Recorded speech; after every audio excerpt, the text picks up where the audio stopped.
It's a seismic shock in British courtrooms as Tommy Robinson, one of the UK's most polarising figures, finds himself slapped with an 18-month prison sentence.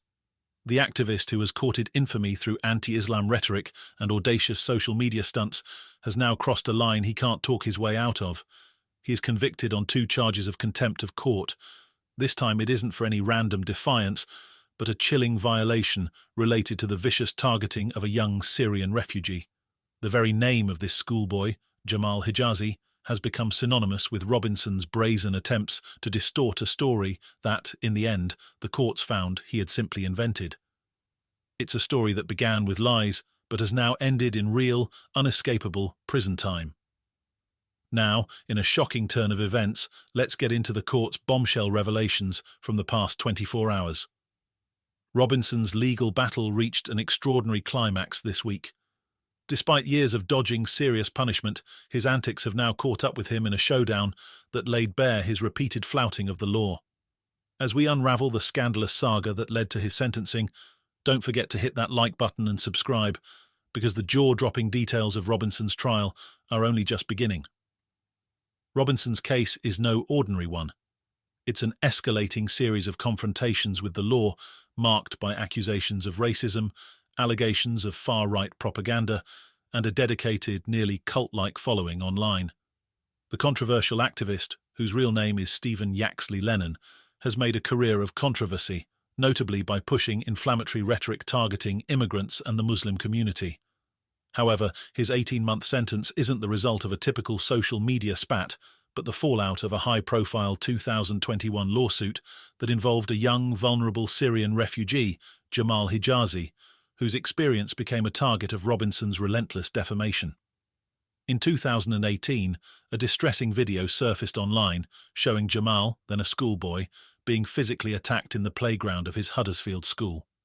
This shocking footage sparked a wave of sympathy for Jamal, but it also caught the attention of Robinson, who took a dark interest in twisting the narrative. Rather than showing support for the victim, Robinson put forth his own version of events, insisting that the Syrian boy wasn't just a victim, but a perpetrator himself. He publicly claimed to his million-plus followers that Jamal had been involved in terrorizing young English girls, a claim the court has since denounced as wholly false. Robinson's insistence on spreading these lies led Jamal's family to take him to court, where in July 2021, the High Court ruled firmly against Robinson. The evidence was clear. There was no basis for Robinson's claims, and his actions had caused significant harm to Jamal and his family, making them targets of harassment and abuse. The judge ruled that Robinson's words were not only defamatory, but calculated to inflame the situation, a ruling that resulted in a hefty £100,000 in damages awarded to Jamal Hijazi. Robinson, however, responded by claiming he was bankrupt and unable to pay. Many suspected this was merely a convenient excuse from a man who had consistently sought to dodge accountability. The court's injunction forbade Robinson from repeating his claims about Jamal or any similar allegations, yet Robinson would not be silenced. Instead, he seemed emboldened. Over the next 2 years, Robinson continued to flout the order, repeating his accusations on podcasts, live streams, and even in a public documentary he premiered at Trafalgar Square. He appeared on platforms such as Rumble, Censored TV, and in interviews with prominent media personalities like Gavin McInnes and Jordan Peterson, where he continued to spin his version of the story. His most brazen act of defiance came with the release of a film titled Silenced, which Robinson not only shared online, but also showcased at a public rally, directly disregarding the court's order to halt any further spread of his narrative. In the courtroom, Aidan Eardley KC, representing the Solicitor General, meticulously laid out Robinson's extensive and deliberate breaches of the injunction. Every interview, every podcast, and each film appearance was a slap in the face of the British legal system. Mr. Eardley detailed how Robinson had effectively weaponized his platform to undermine the court's authority, pushing a lie to millions of viewers worldwide and continuing to inflict reputational harm on Jamal Hijazi.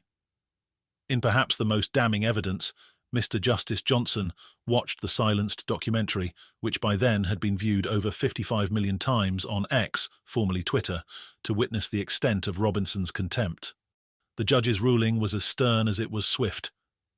Mr. Justice Johnson expressed outrage over Robinson's defiance, stating unequivocally, "A party is entitled to appeal, to disagree, to criticise, but they are not entitled to disobey a court injunction. Nobody is above the law." His ruling painted a stark picture of Robinson's character, a man so consumed by his narrative that he was willing to break the law repeatedly, ignoring the court's injunction with the confidence of someone who believes he's untouchable.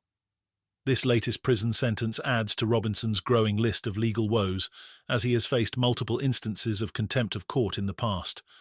His troubles began in 2017, when he was handed a suspended sentence for breaching reporting restrictions outside a courthouse. This time, however, the punishment was no longer suspended. Robinson's disregard for the legal system and the continued suffering of his victim, Jamal, demanded a sentence that would finally make him accountable. The court did not take his reputation lightly, acknowledging that Robinson's imprisonment could be uniquely onerous due to his notoriety and the hostility he attracts. Nevertheless, the court maintained that no individual is above the law, and Robinson's habitual defiance had to be met with the full weight of the judiciary. One of the most revealing moments of the trial came when Robinson, dressed sharply in a three-piece suit, turned to smile at his supporters in the public gallery, seemingly unfazed. Among his supporters was Ezra Levant, the publisher of Rebel News and a prominent media personality known for his conservative views. For them, Robinson's court battle was a spectacle, a point of pride. But Robinson's actions had inflicted real harm. The defamation and harassment had impacted Jamal Hijazi's life in ways that couldn't be erased by Robinson's bravado or his supporters' applause. As the details of the case and the harsh sentence filtered through the media, public opinion remained divided. For Robinson's followers, this was another instance of their hero being persecuted for speaking the truth. For the rest, it was long overdue accountability for a man who seemed to believe himself untouchable. Robinson, however, seemed prepared for his time behind bars. His team is already casting him as a political prisoner, hinting at another wave of publicity in which Robinson could portray himself as a martyr silenced by the state. But as he heads to prison, the lasting implications of his actions cannot be ignored. Robinson's relentless pursuit of controversy may have earned him legions of followers, but it also led to this final, unavoidable consequence. The young Syrian boy at the heart of this story, Jamal Hijazi, is left with scars that will last far longer than Robinson's prison sentence. For Jamal and his family, the damage Robinson has inflicted goes beyond just reputation. It's a reminder of the dangerous power wielded by those who refuse to respect the truth and the law. Now, as Robinson serves his sentence, the question lingers. Will this 18-month term dampen his influence, or will it add fuel to his fire, transforming his story into yet another rallying cry for his followers? Only time will tell. For now, Tommy Robinson is no longer the one doing the talking, and that, at least for the next 18 months, might be the real justice.